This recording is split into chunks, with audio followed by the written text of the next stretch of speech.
Well, hello and welcome to another one of our Journey Through the Bible overviews. Today we're going to be overviewing the book of Obadiah. The book of Obadiah is actually the smallest, the shortest of all of the Old Testament books. There's only 21 verses, and so you're going to blow through Obadiah very quickly. Obadiah's prophecy in Scripture is unique because his focus isn't so much on Judah or Israel. His focus is on Edom and the judgment that he says is coming upon the Edomites. Now, who were the Edomites? If you remember from Scripture, the Edomites had a shared ancestry with the Israelites. From your reading in Genesis, you would have noticed that Abraham and Sarah had a son. They named their son Isaac, who married a woman named Rebekah. Rebekah and Isaac had twin sons named Jacob and Esau, and their descendants were later called Israel and Edom. During Israel's exodus out of Egypt, the Edomites wouldn't allow the Israelites to cross through their land. And so during the period of the judges and of the kings, there was a lot of conflict between these two peoples. And then when King Nebuchadnezzar of Babylon came against Jerusalem, the Israelites, the Jews, reached out to their brother Edom and asked for help. But instead of helping, the Edomites took advantage of the situation and actually fought against them, participating in the destruction of Israel.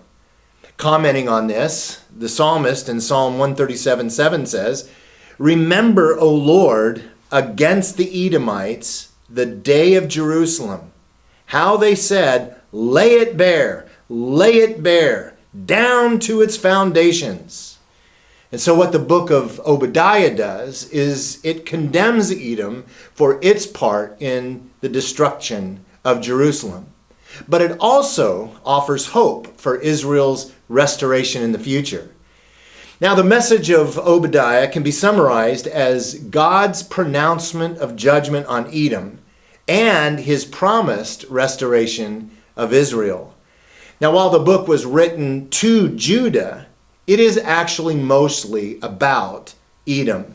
So its purpose is not so much to warn Edom of God's judgment as it is to assure Israel of God's justice.